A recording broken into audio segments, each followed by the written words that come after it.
kedatangan Taras Setara gitaris Triad ini sudah dibilang gitaris hero lah ya. Hero udah nggak ada sekarang. Adanya Carrefour, Woi, Alfamart. apa kabar ya? Alhamdulillah baik. Anak bini saya teh. Alhamdulillah. Alhamdulillah. Ini siapa nih? Ini ya banyak musisi yang sekarang yang banyak ceritain soal apa ya, jempol lah ya, jempol. Salah satunya ya gitaris yang dibilang legend tuh. Ada 3 orang lah ya yang legend, Pak Ian sama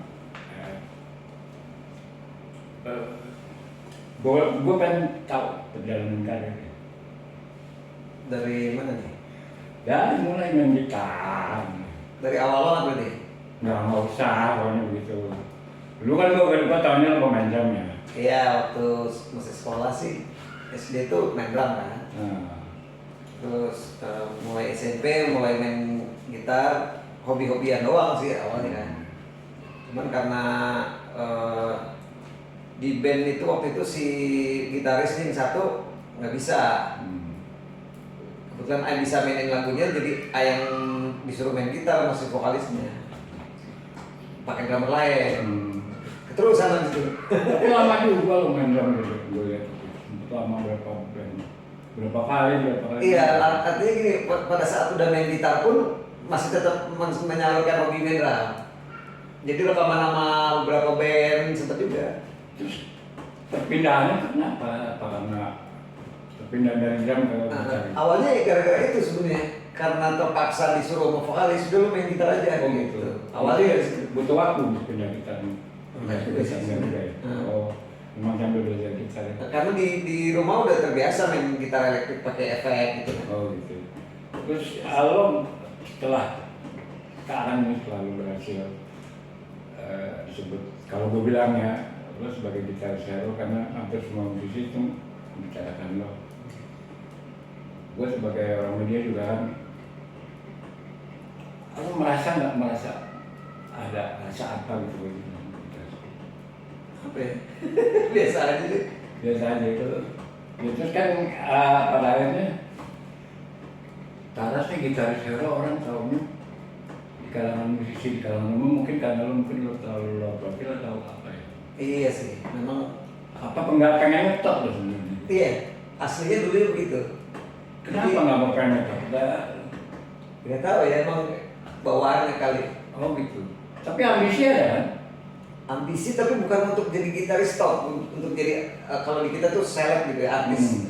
Bukan pengen jadi kayak gitu, tapi pengen ya gitaris yang oke aja gitu, oke di panggung, cukup dikenal sama orang yang interest sama kita aja. Oh gitu, nggak perlu dikenal umum. Nggak harus kayak gitu sih sebenarnya. Ini keren nih. Bahan wawancara sama orang, seorang Taras nih kayak gini. Karena waktu di Triad pun awal-awal tuh begitu, jadi kalau ada kamera tuh, Ayah suka ngumpet. Oh gitu. Jadi suka nggak in frame. Kalau lagi interview tiba-tiba Ayah kayak keluar dari frame gitu. Karena gitu. Ya bisa dibilang kalau kata orang malu-malu lah gitu, di depan kamera. Terus apa namanya, perjalanan karir lo akhirnya sampai masuk ke KCM, Public Cinta Manajemen. Awalnya dulu start untuk main dengan industri itu di netral dulu. Karena gaulnya kan memang di Tebet ya, dengan gengnya Eno waktu itu. Ngumpulnya di sana, di studionya Eno punya studio yang disewain. Itu disewakan di situ. Jadi ngumpul di sana. Kebetulan gitarisnya tuh si Miten keluar, dia cuma krunya doang waktu itu disuruh main gitar. Akhirnya dia nyari gitaris kan mereka. Nah, itu masuk sekitar berapa tahun lah gitu. Sempat bikin ini juga, jadi mereka bikin album The Best, ditambahin 2 lagu baru. Nah, rekaman di situ aja kan bisa. Ngapain yang main-main? Masa Teguh. Namanya? Netral. Oh yang netral. Netral. Bagus berarti. Bagus sama Eno. Nggak, Kan pernah juga kalau masalah gue main pernah di kafe mana sama Emang juga. Kita jamming doang. itu ini doang sih apa Rock 80-an. rock 90-an. Jadi cover-covering band-band 90-an. Itu sama Eno, terus sama Stevie Hitam, almarhum Deddy Kunci, sama mereka. Sama Elo juga. Itu juga cara juga nih, gila. Untuk klasik rock mah udah biang aja dia. Terus ya, Masuk Om. Ini nanti kan bisa di edit. Masuk aja. Masuk aja. Masuk. Tadi bisa di edit.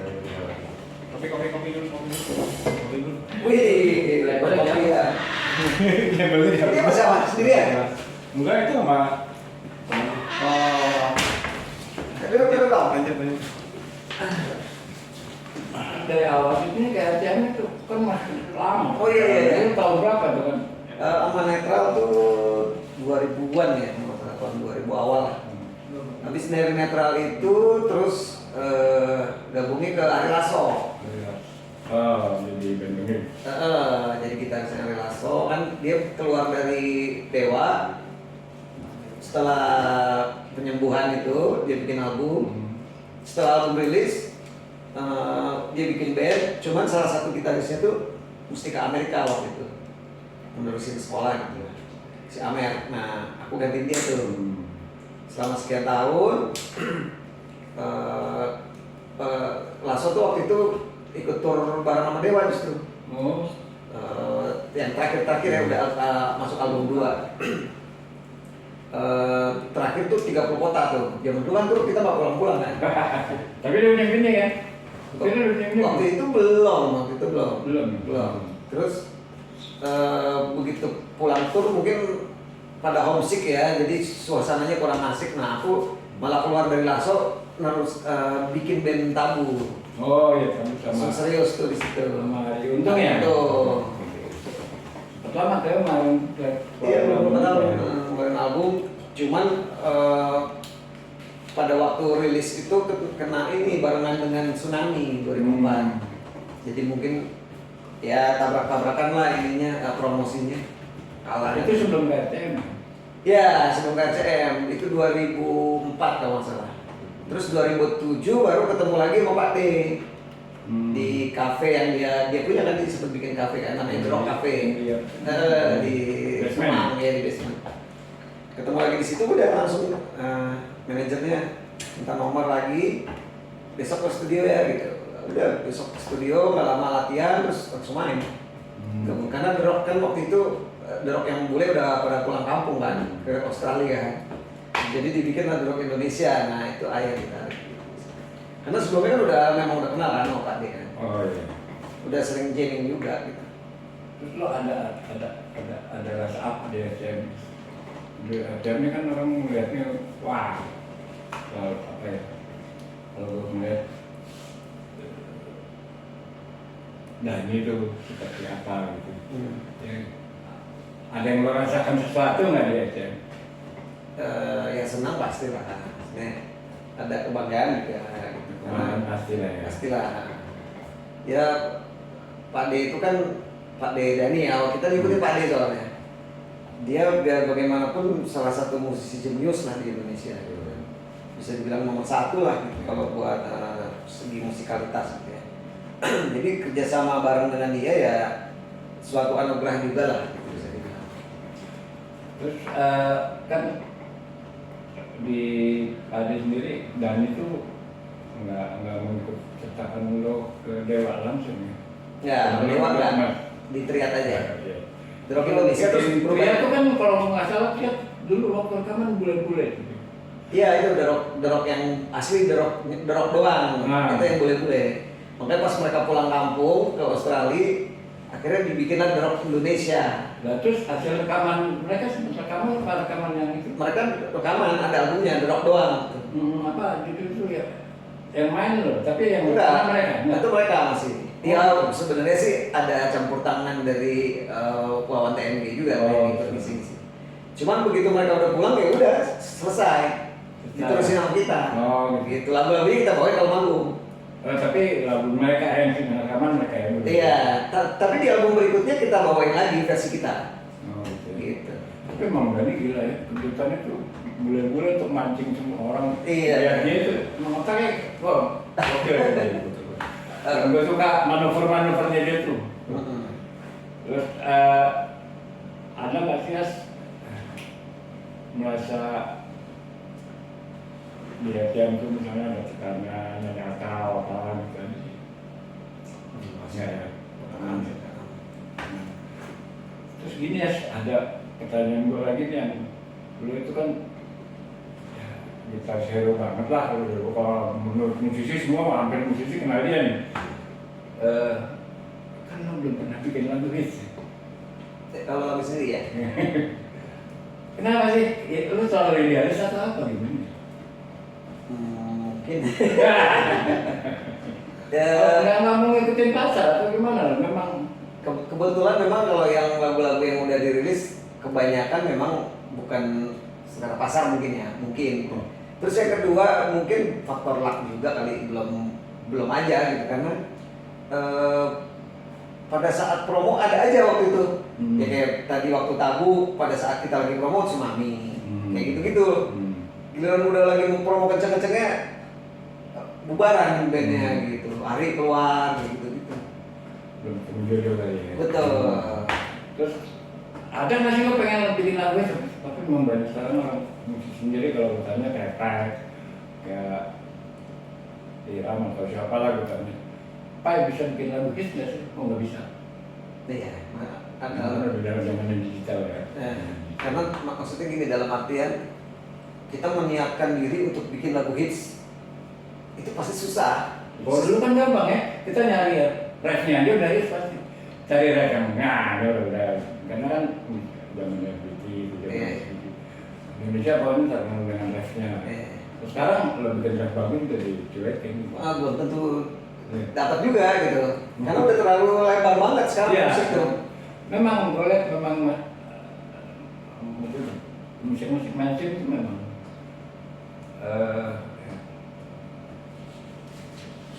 ketinggalan banget sama musik-musik sekarang. Gue juga nggak ngerti musik-musik sekarang itu maunya apa sih anak sekarang gitu. Lo tahu nggak sih maunya mereka apa sekarang? Nggak ngerti kan? Udah susah diukurnya gitu. Padahal sebenarnya lebih mudah ya kalau dipikirnya lagu-lagunya. Kebanyakan yang booming sekarang ya lebih mudah. Lo berpikir nggak sih? Lagu-lagu simpel gitu. Iya, berpikir nggak sih? Ini orang sih maunya kemana sih gitu nggak? Ya kadang-kadang Nyoba nggak sih? Nyoba bikin itu kayak gitu. Kalau nyoba enggak sih kayaknya. Enggak ya. Karena tetap senyoba-nyobanya kita pasti keluarnya ya versi kita sendiri gitu. Bukan so idealis ya. Cuman biasanya ya begitu. Iya. Apa ke bawah umur kali? Saya mental gitu. Mungkin. Karena kan juga secara manusiawi kan orang kalau bikin lagu merasa lagu gue pasti paling keren, manusiawi banget ya. Keren, kalau kita sudah paling hebat manusiawi, lagu duluan. Tapi kan tetap semua balik ke masyarakat. Terus untuk menciptakan logis itu kan butuh partner nggak kalau untuk bikin lagu itu? Apa memang sekarang lo tetap masih idealis atau apa karena lapangan sudah? Lo kalau dengan digital ini makin sempit atau makin luas kalau gitu? Tergantung sih ya. Kalau buat Ai mungkin malah jadi makin sempit. Kenapa sih? Karena udah terlalu banyaknya musisi, pemain yang berkecimpung di situ. Oh, kok gitu sih? Bukannya lebih mudah? Lagu lebih mudah, terus promosi lebih mudah, iya, tapi gini, modal dikit, kan gitu. Ya kan? Iya, cuman gini, kalau bahasa anak sekarang tuh apa ya, niche-nya apa? Jadi ruangnya tuh makin kecil-kecil. Oh gitu. Kesempatannya? Ruang buat kitanya. Kesempatannya ada tapi ya? Ada, maksudnya gini, contoh seperti misalnya genrenya. Oh. Genre kita menjadi makin sempit nih karena yang lain udah terlalu luas. Gitu. Kalau kita mau ikutan luas juga, jadi kayak nggak ada artinya gitu. Tapi ada kan peluang. Ada. Apa lu bisa nggak peluang itu? Ya minimal kita self promo sih sebenarnya. Kan lebih gampang ya, lagu mudah, Iya. produksi mudah, promosi murah. Sebenarnya kalau yang ngebedain itu Itu jadi problem. Kenapa jadi problem? yang jadi problem adalah orang-orang yang di balik layar sebenarnya. Oh gitu. Iya. Kalau gini, banyak orang kita tuh, kalau kata Bon Jovi dulu gini, di New Jersey tempatnya dia, itu banyak sekali band keren. Tapi yang survive, yang bagus, yang jalan, yang ngetop, itu cuman yang manajemennya bagus. Oh jadi balik lagi semua ke manajemen. Benar. Memang gitu ya, di luar juga begitu. Karena Justin Bieber lah ya, kan awalnya dari sosmed dari, karena dirawat, di Di-maintain sama keluarganya, di-maintain sama Sekarang orang-orang. juga kayak polisinya India tuh nggak di-mention jadinya begitu. Betul. Ini kayak gini, karena nggak di-mention. Benar. Nah, awal sebenarnya dari sosmed ya. Nah, kita ini orang-orang di belakang kita dia kurang maintain. Karena kita orangnya manja, pengen di-maintain. Ya. Nah, itu salah satu kejeniusannya Ahmad Dhani, balik lagi ke Pak D. Dia itu satu orang tapi jadi semuanya. Dia yang punya otak untuk manajemen, dia yang punya otak untuk promo, dia yang punya otak untuk lagu. Dia dengan pendapat orang-orang ini, dia Nggak banyak, hampir semua pendapat dia. Oh gitu. Jadi dia mencetuskan sesuatu ya jadi gitu. Jadi memang nggak mau dengar benar. Oh, dengar sih dengar. Cuman maksudnya Itu memang pemikiran sih keren. iya itu maksudnya. Oh. Dengan apa yang dia cetuskan aja udah jadi gitu. Ngapain dia dengerin orang gitu kan? Kayak dia bikin ini sendiri apa asosiasi komposer. Iya. Tapi banyak juga yang nggak mau dibawa sama dia sebenarnya sih. Belum aja lagi. Belum ya. Terus lo ngeliat soal undang hak cipta, lo ngeliatnya sekarang seperti apa? Nah itu salah satu yang dijalanin sama teman-teman ini jalan yang bagus gitu. Menurut lo gimana? Yang undang-undang cipta yang lagi sedang terjadi ini kan banyak simpang siur lah, pencipta lama atau pencipta yang baru, lagu meledak tetap aja bayarannya sama yang sama lagu yang nggak jalan. Itu lo ngeliat seperti apa? Iya memang itu memang yang perlu direvisi sebenarnya. Karena gini, kita sendiri banyak ngeliat juga teman-teman kita yang sebagai pencipta lagu kok gitu-gitu aja kehidupannya gitu. Iya, kasihan. Beda lah gitu. Sementara lagu yang dia bawain si penyanyinya itu kayaknya udah sampai mana gitu. Lah, kok penciptanya gitu-gitu doang gitu. Bahkan banyak yang sorry ya kurang ini gitu. Kurang survive lah. Paling mungkin perangkatnya kita belum bisa mendeteksi ya. Mendeteksi karena sistem yang kita cuma dengerin 2 orang bayarannya sekian, yang mau dengerin ratusan juta sekian juga, kecuali dari sosmed. Itu juga mungkin kenapa banyak orang juga jadi enggak apa ya sebagai dunia pencipta lagu tuh kurang menggeliat karena orang udah lemes duluan, percuma bikin lagu nggak jadi apa-apaan. Banyak yang kayak gitu. Mungkin ya kalau misalnya situasinya iya banyak yang begitu. Mungkin termasuk saya sendiri ya. Kalau misalnya kita environmentnya dari kemarin udah bagus, kalau pencipta lagu bisa kaya, mungkin dari dulu aja udah jadi komposer. Iya. Tapi kan karena kita udah sama-sama tahu segitu doang gitu. Nggak sebesar yang lain gitu. Jadi kita juga biasa-biasa aja. Penanganan, padahal kan pemerintah berusaha penanganan ini dengan satu pintu rangkaian. Tetap aja satu pintu aja jadi berapa pintu juga. Karena memang banyak lembaga lain sebenarnya yang gue ngeliat nggak berkesinambungan. Terus gini juga mungkin, jadi kayak apa ya? Itu seperti di dunia-dunia yang lain, dunia bisnis lah gitu ya. Itu ada kayak kalau dunia bisnis itu ada mafianya lah ibaratnya. Iya kan? Ada mafia kali. Iya maksudnya gini, ada apa namanya? Ini orang yang jagonya dibuat di situ gitu. Penguasa-penguasanya lah ibaratnya. Sama di komposer kan juga gitu. Orang biasanya udah percaya dengan si komposer ini, ya udah dia aja yang dibeli terus, dia yang bisa dibeli mahal gitu. Sementara komposer-komposer yang lain ibaratnya mungkin nggak begitu dianggap, yang harganya jadi nggak bisa sebagus dia. Padahal kan kita nggak tahu, bisa jadi begitu kita bayarin lagu ini ternyata lagunya booming, kan kita nggak tahu juga. Iya. Jadi banyak komposer yang kurang begitu kelihatan juga gitu. Memang harusnya untuk mendeteksi sendiri bisa ya, cuman nggak bisa. Apa ya? Mungkin pemerintah perangkatnya nggak nyampe ke kafe-kafe, Iya. ke mana. Sistemnya belum benar. Sistem lagu bagus, gue baca sistemnya bagus ya kalau masalah pasaran. Tapi perangkatnya nggak masuk ke sini mendeteksi siapa yang bawa lagu gua, siapa yang ini harus. Khususnya itu di kafe-kafe gitu. Kayak dari yang siapin itu ya. Sekarang ya lagi disiapin itu. Keren gitu. Modal dari mana dia? Ya kan emang lagi ngumpulin banyak orang juga. Ini juga sih memang yang dicanangkan sekarang itu kan juga pada saat kita ada artis yang manggung yang dibayar mahal gitu ya, katakanlah bisa ratusan juta. Artis ini dibayar mahal, tapi dia bawain lagunya ini nggak nyampe nih budgetnya ke si pengarang, nah itu. Begitu ya. Kalau cuma sekedar kafe doang kan, ya pemain kafe dibayar berapa sih? Iya. Gitu kan. Makanya Pak D pun bilang kalau untuk pemain-pemain kafe nggak perlu lu bayar gua, karena kafenya yang suruh bayar. ya kalau itu kan sebenarnya memang sistemnya begitu ya. Karena band kafe dibayar berapa sih? Gitu. 2 juta, 5 juta paling mahal, 10-15 juta lah itu udah paling mahal lah gitu. Jadi kasihan juga kalau harus diambil share-nya gitu kan. Nah yang dimaksud itu adalah penyanyi-penyanyi papan atas lah gitu ibaratnya, yang harganya mungkin ratusan juta. Ini sih sebenarnya balik lagi masalah moral gitu. Masa sih lo nggak mau nge-sharing sih ya penghasilan lo ke komposer yang bikin lo ngetop nih gitu kan ibaratnya. Iya, performance rights. Rightnya harusnya buat yang ngetop aja mungkin begitu. Buat harusnya juga kebagian nih si komposer gitu. Makanya sekarang Pak D bikin sistem sendiri sebelum ini di blow up ya. Yang gue pakai performance rights itu buat band ngetop aja, buat panggung besar, di kafe jangan gitu.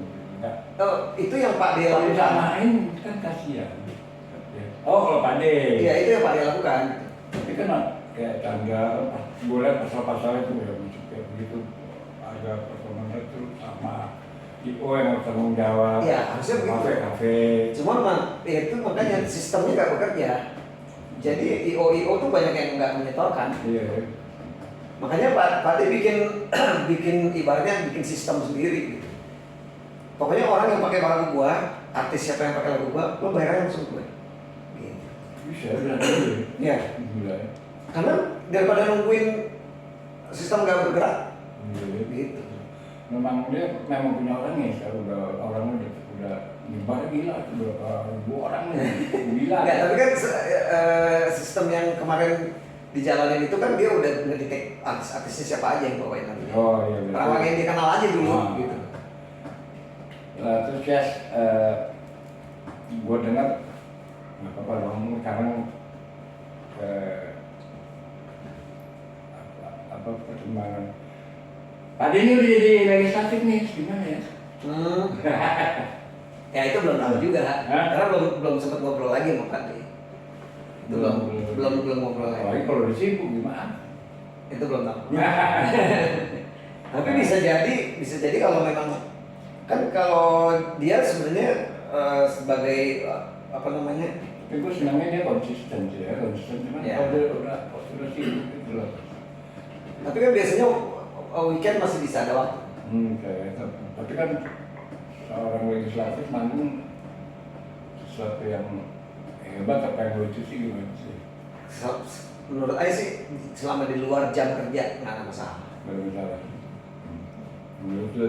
Ya harusnya sih orang juga berpikiran yang mirip-mirip lah. Harusnya, karena dia Iya. memang seorang maestro lah ya. Iya. Kecuali dia di jam kerja, seharusnya dia di jam kerja terus dia nggak cuti, nah itu beda lagi. Terus terakhir nih ya, gue pengen taras nih sebenarnya jago ngomong juga nih. Kalau dibikin podcast keren. Ini banyak musisi bisa berkolaborasi soal teknik musik yang seperti apa gitu. Setuju. Mau ya saya begitu. Bisa coba. Coba. Ya, gue kayaknya seperti itu lah. Soalnya juga Ya, gue yakin banget lah dia ada pintar nanti soal tenis musik. Keren. Soalnya semua alat musik dikuasain sama dia. Iya. Ya, bisa lah, bisa. Multi talent. Mudah-mudahan lah ya, kita bikin Taras channel aja, oke? Siap. Amin. Amin. Hostnya Mas Taras nih, hostnya. Apa lagi nih? Deal. Ya boleh lah, Taras yang secara musikal. Entah gue yang belum interest nih boleh. Ya, Gue nyuci lah ya. Sekalian jam session nanti. Dan kalau jalan yang penting Taras ada niat mau. Amin. Ada Mas Adi juga nih yang bakal kita nih ya. Betul. Kita jalan semua. Biar gimana juga semua dari atas ya. Amin. Kalau itu ke atas berkehendak kita jadi begini ya. Mudah-mudahan semua bisa berjalan. Kayaknya cukup ya, harus gue kagum nih ngomong masalah nih. Aku di 2 tahun udah dari 8 bulan ya. Ini mudah-mudahan Kalau karena saudara.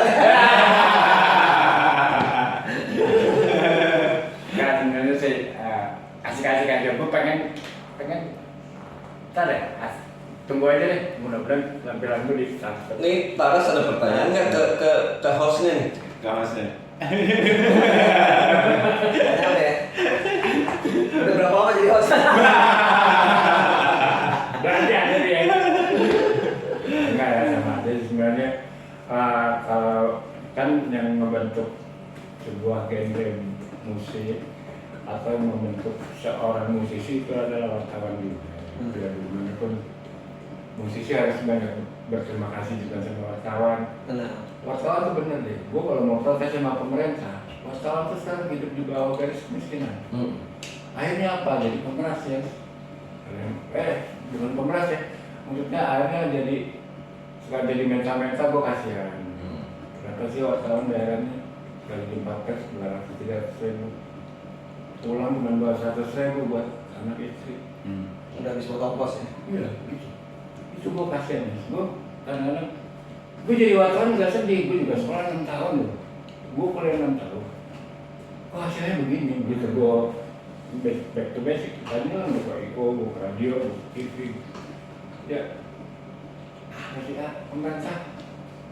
Gue nggak ngerti deh, gue harus. Kalau gue nangis ya nangis lah. Iya, udah. Gue pengen happy aja nanti sama Taras, sama Sandi. Nanti ada Kenny, ada Gali, ada Taya juga. Yang kemudian semua bisa jalan ya Mas ya. Dukung ya Mas. Oh, aku mau nanya ini sebenarnya. Mami kan terlibat dari awal, bahkan sebelum slang ngetop, ya kan? Oh, Iya. Itu gimana sebenarnya? Keterlibatan Om Amin itu sejauh apa sih sebenarnya? dulu ya itulah, dulu kan ada band keluarga sih, Indonesian Blues Band. Kita main di Ancol tuh bareng, udah gila tuh. Selain tuh, ada Jet Layer, ada siapa, kita ngasih puluhan ribu, kita mau 2 jutaan. Nah, gue semua bimbing di situ, anak-anak yang sejak itu, ya gue akrab sama bimbing. Ya bimbing suka datang juga ke tempat gue juga ke Papua, sharing. Terus, ya berkatalah ya gimana supaya bisa populer. Ya gue bilang, ya lu setiap manggung bawa wartawan. Setiap manggung bawa wartawan, walaupun kita RT lo main yang nonton 10 orang, tapi beritanya nasional. Lu main di KTRW yang nonton 1 orang, beritanya nasional.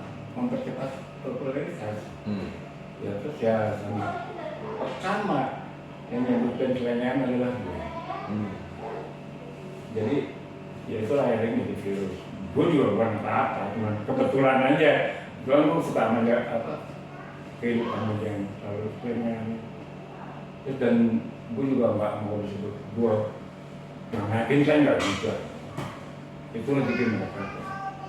Rezeki mereka lebih baik dari nasib gue.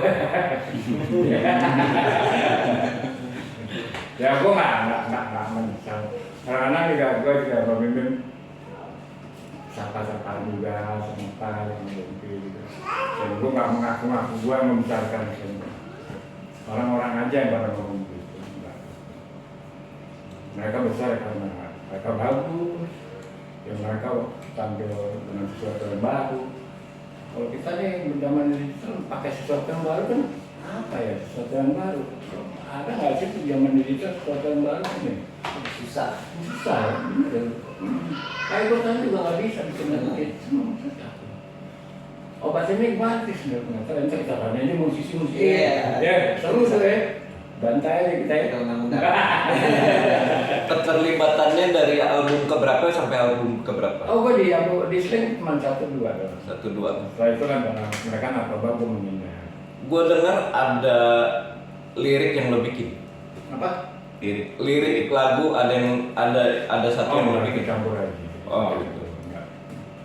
Kadang-kadang kan ngobrol di kamar, oh yang asik ini men, ini nggak boleh ya boleh. Gitu. Gue nggak terlalu ikut campur soal musik gitu. Bukan orang bego ya. Ya. Cuman gue gaul, gue senang aja suka ngomong.